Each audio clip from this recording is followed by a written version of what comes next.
Good morning बच्चों।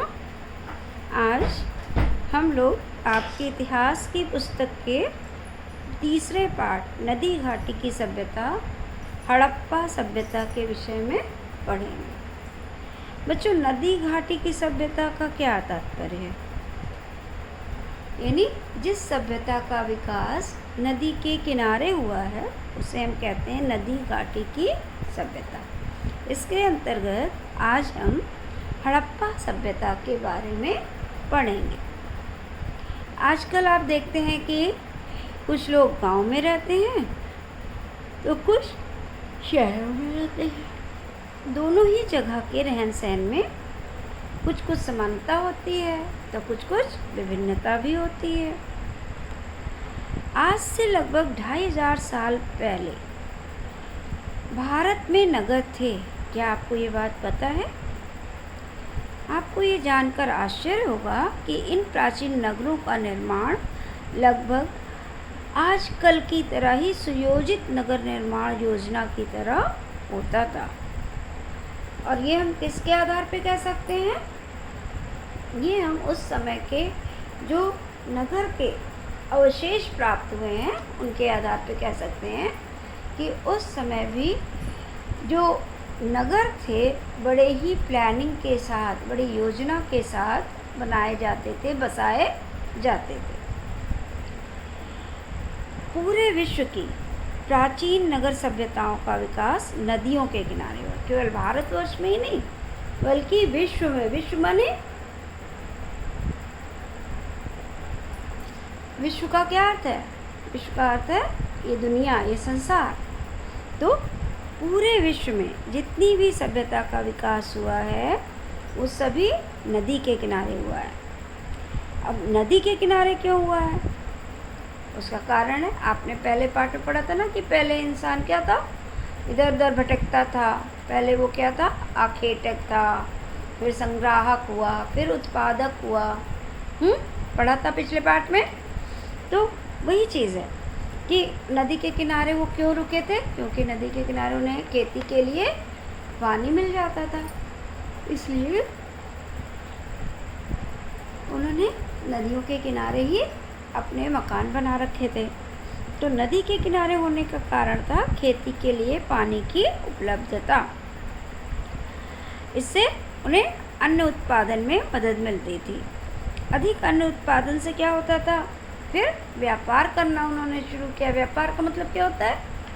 Business. अगर किसी के पास गेहूँ ज़्यादा है, किसी के पास चावल ज़्यादा है, तो वो लोग क्या करते थे? बिजनेस करते थे। अपनी आवश्यकता भर की चीज़ अपने पास रखते थे, बाकी चीज़ दूसरों के लिए वो बेच दिया करते थे, जिससे नगरों का विकास संभव हो सका। व्यापार के लिए जलमार्ग सुलभ था। जलमार्ग का मतलब पानी के रास्ते से व्यापार। यानी उस समय व्यापार ट्रेन के द्वारा नहीं होता था, उस समय व्यापार गाड़ियों के द्वारा नहीं होता था। कैसे होता? जलमार्ग। जल में को क्या चलती है बच्चों? नाव चलती है, जहाज़ चलते हैं। तो सामान को एक जगह से दूसरी जगह लाने ले जाने के लिए किसका प्रयोग किया जाता था? जहाज़ों का प्रयोग किया जाता था। साथ ही नदी मार्ग से व्यापार सस्ता, आसान और सुरक्षित था। ऐसा क्यों होता था? क्योंकि नदी के रास्ते से व्यापार करना सस्ता पड़ता था, उसमें खर्च कम आता था और सुरक्षित भी रहता था और आसान भी था। सुरक्षित क्यों था? रास्ते में कोई उन्हें लूटता नहीं था। व्यापार के लिए जल मार्ग सुलभ था, साथ ही नदी मार्ग से व्यापार सस्ता, आसान और सुरक्षित था। नगरीय जीवन में अब कृषि की अपेक्षा अन्य काम धंधों को भी अधिक महत्व मिला। पहले तो इंसान ने सबसे पहले खेती करना सीखा। अब खेती में जब वो निपुण हो गया तो उसने और भी तरह तरह के काम करने शुरू कर दिए थे। इन काम धंधों के विकास के लिए प्राकृतिक कच्चे माल की उपलब्धता तथा उससे निर्मित वस्तुओं ने नगरीय जीवन को और उन्नत बनाया। इन काम धंधों के विकास के लिए, काम धंधे जो भी बिजनेस है, जो भी काम है, उसके उसको आगे बढ़ाने के लिए, विकास मतलब उसको आगे बढ़ाने के लिए प्राकृतिक कच्चे माल की उपलब्धता। प्राकृतिक माने जो प्रकृति के द्वारा हमें प्राप्त हो। कच्चे माल की उपलब्धता, उपलब्धता माने उसकी प्राप्ति, तथा उससे निर्मित वस्तुओं ने, तथा जब कच्चे माल मिल गया उनसे जो वस्तुएं बनी, नगरीय जीवन को और उन्नत बना। उसने जो नगर में रहने वाले लोगों का जीवन था उसे और अधिक उन्नत बना दिया। फलस्वरूप विश्व में पहली बार अलग अलग नदियों के किनारे नगरीय सभ्यता का विकास हुआ, और इसलिए अलग अलग नदियों के किनारे अलग अलग सभ्यता का विकास हुआ, जिनमें सिंधु घाटी के तट पर विकसित हुई हड़प्पा की सभ्यता, और उन्हीं में सिंधु घाटी, सिंधु नदी के तट पर विकसित हुई हड़प्पा की सभ्यता। हड़प्पा की सभ्यता बच्चों कहाँ पर विकसित हुई? सिंधु नदी के तट पर। हड़प्पा की सभ्यता का विकास कब हुआ था बच्चों? हड़प्पा की सभ्यता का विकास आज से लगभग 2500 ईसा पूर्व से 1520 ईसा पूर्व में हुआ था।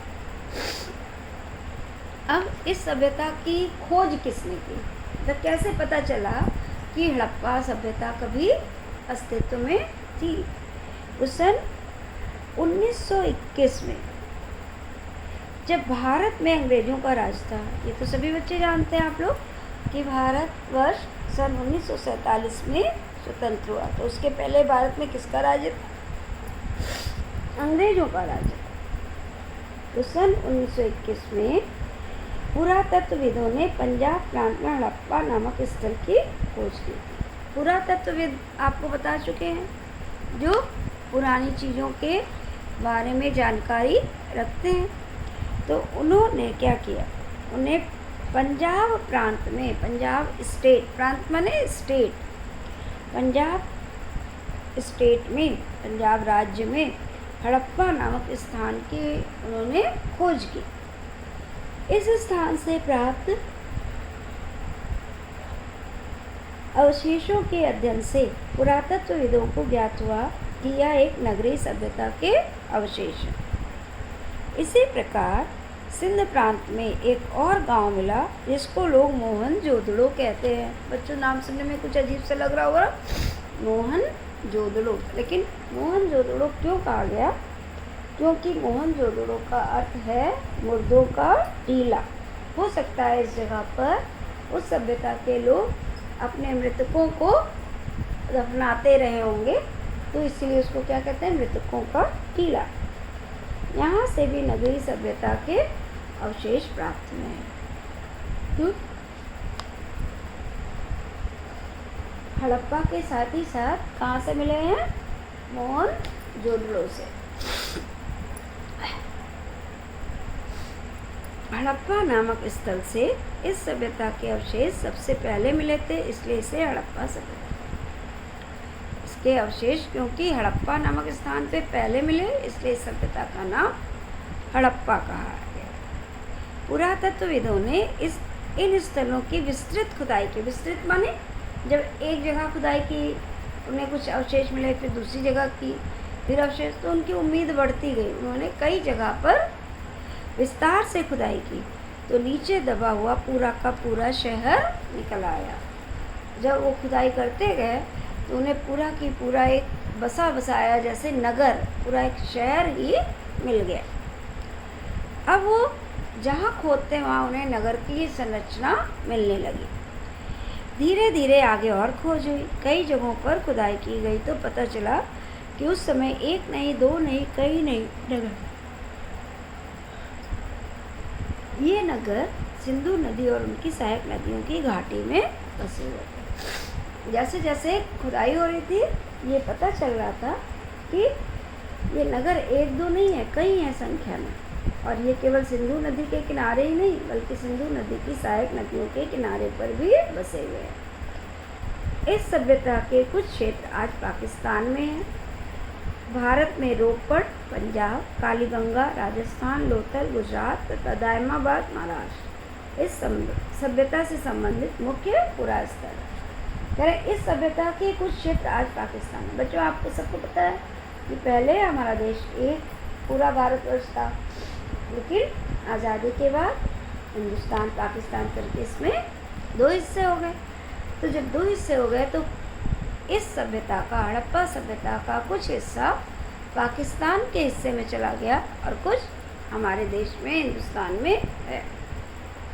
तो भारतवर्ष में हड़प्पा सभ्यता के लिए कौन कौन से स्थान जो खोजे गए? पंजाब में रोपड़ नामक स्थान, राजस्थान में कालीबंगा नामक स्थान, गुजरात में लोथल नामक स्थान और महाराष्ट्र में दायमाबाद नामक स्थान की खोज की और इन सभ्यता से संबंधित बहुत सारे अवशेष वहाँ पर प्राप्त हुए। अब है आपका नगरों की विशेषता। अब जब उन्होंने नगर बसाया था तो नगरों की क्या विशेषताएं थी, उनमें क्या क्या विशिष्ट बातों का उन्होंने ध्यान दिया, या वो कौन सी बातें थी जिसके कारण उसे हम नगरीय सभ्यता कहते हैं। तो नगर वाली कौन कौन सी चीज़ें थी? तो हड़प्पा कालीन नगरों का निर्माण एक निश्चित योजना के आधार पर किया गया। सबसे पहला प्रमुख जो उसका जो है विशेषता क्या है कि उसका विकास एक निश्चित योजना के आधार पर किया था। ऐसा नहीं कि कहीं भी कुछ भी बना दिया गया, नहीं। जब आप कोई काम प्लानिंग से करते हैं तो आपका काम अच्छा होता है। आप एक टाइम टेबल के अकॉर्डिंग जब पढ़ती हैं तो क्या होता है, आप हर विषय पढ़ लेती हैं और हर विषय का आपका कोर्स भी कंप्लीट हो जाता है। तो उसी तरीके से कोई भी काम जब हम योजनाबद्ध तरीके से करते हैं तो अच्छा होता है। तो हड़प्पा की सभ्यता में जो घर बने थे, जो नगर बसाए गए थे, वो नगर एक विस्तृत योजना के आधार पर बसाए गए थे। उन नगरों में चौड़ी चौड़ी सड़कें थी। चौड़ी चौड़ी सड़कें क्यों थी? उस समय तो इतने मोटर कार वाहन तो चलते नहीं थे, लेकिन फिर भी बैलगाड़ी चलती रही होगी ना बच्चों, लोग तो चलते रहे होंगे ना। उन्होंने सब चीज़ को ध्यान में रखते हुए चौड़ी चौड़ी सड़कें बनाई। और इन जो चौड़ी सड़कें थी वे छोटी छोटी सड़कों और गलियों से जुड़ी हुई। जो बड़ी सड़कें थी वो साइड में जाने वाली छोटी सड़कों या गलियों से आपस में जुड़ी हुई थी। सड़कें पूर्व से पश्चिम की ओर तथा उत्तर से दक्षिण की ओर जाती थी। यानी सड़कें बहुत लंबी लंबी थी। वो पूर्व दिशा से पश्चिम दिशा की ओर सीधी और इसी तरह उत्तर दिशा से दक्षिण दिशा की ओर जाती थी। सड़कों के किनारे पक्की नालियाँ बनी थी। हर घर की नाली बड़े नालों से मिल जाती। सड़कों के किनारे क्या था? पक्की नालियाँ बनी हुई थी। पक्की नालियाँ क्यों बनी हुई थी? पानी के निकलने के लिए। और ये जो पक्की नालियाँ थी वो किससे मिली होती थी? नालों से मिली होती थी।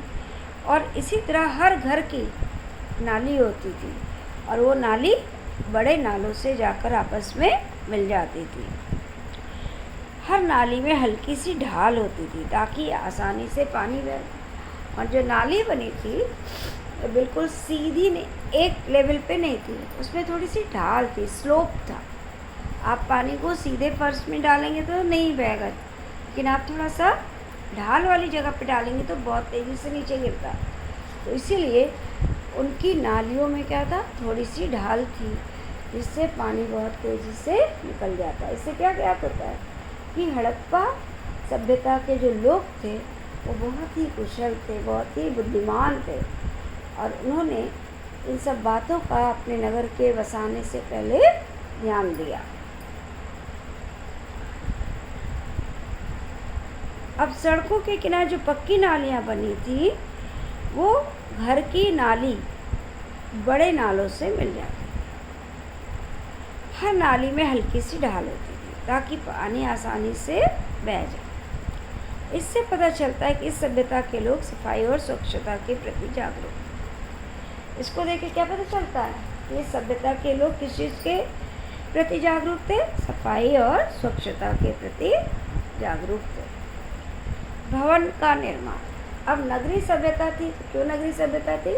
क्योंकि सड़कों का विकास अच्छी तरह से हुआ था। आप अभी भी देखिए, सड़कों में शहरों में जितनी चौड़ी चौड़ी सड़कें होती, गांव में तो उतनी चौड़ी सड़कें नहीं होती है ना। यही तो अंतर है शहर और गांव का।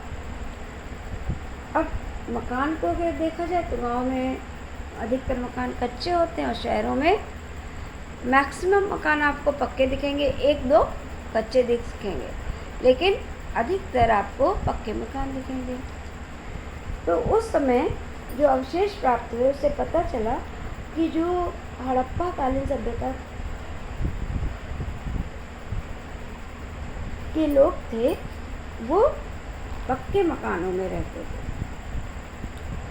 उत्खनन में कई तरह की बड़ी बड़ी इमारतें मिली हैं जो आयताकार थी। यानी जब वहाँ खुदाई हुई तो बड़ी बड़ी बिल्डिंग पूरी मिली है जो आयताकार थी। आयताकार का मतलब आप समझते हैं बेटा, इसकी दो भुजा छोटी और दो भुजा लंबी होती है।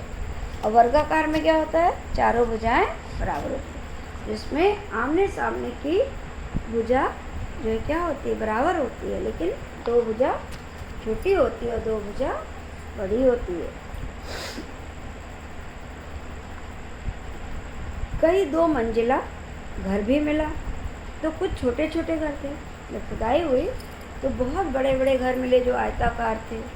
कुछ दो मंजिले इमारत मिली और कुछ छोटे घर मिले।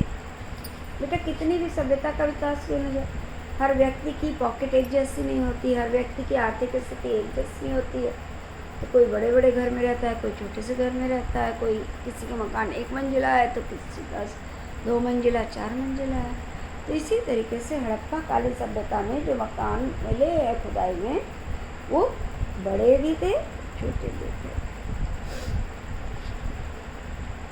लेकिन एक चीज़ और इसमें क्या पता चली कि हड़प्पा, मोहनजोदड़ो एवं अन्य स्थलों की खुदाई से पता चलता है कि हड़प्पा कालीन भवनों का निर्माण एक सुनिश्चित योजना के अंतर्गत किया गया। जैसे सड़कों का निर्माण योजना के अंतर्गत किया गया था, वैसे लोगों के रहने के लिए मकान का निर्माण भी योजनाबद्ध तरीके से किया गया था।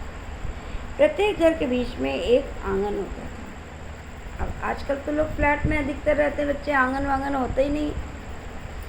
तो वहाँ पर जो हड़प्पा कालीन मकान थे उसमें हर घर में क्या था? बीच में एक आंगन होता था। आंगन के चारों ओर कमरे बने हुए थे। तो बीच में आंगन हो गया, आंगन के चारों तरफ कमरे बने हुए थे। प्रत्येक घर में रसोई घर, शौचालय और स्नान घर का उचित प्रबंध था। हर घर में रसोई घर मतलब किचन, शौचालय, टॉयलेट और स्नान घर, बाथरूम, इसका सही प्रबंध किया गया था। दो मंजिला मकान में ऊपर जाने के लिए सीढ़ियाँ भी बनी हुई थी, और जहाँ दो मंजिला मकान था वहाँ ऊपर जाने के लिए सीढ़ियों का निर्माण किया गया था। अच्छा बच्चों, अब आज इतना ही। इसके आगे का हम पार्ट 2 में पढ़ेंगे। ठीक है बच्चों, चलिए, ओके, थैंक यू, बाय।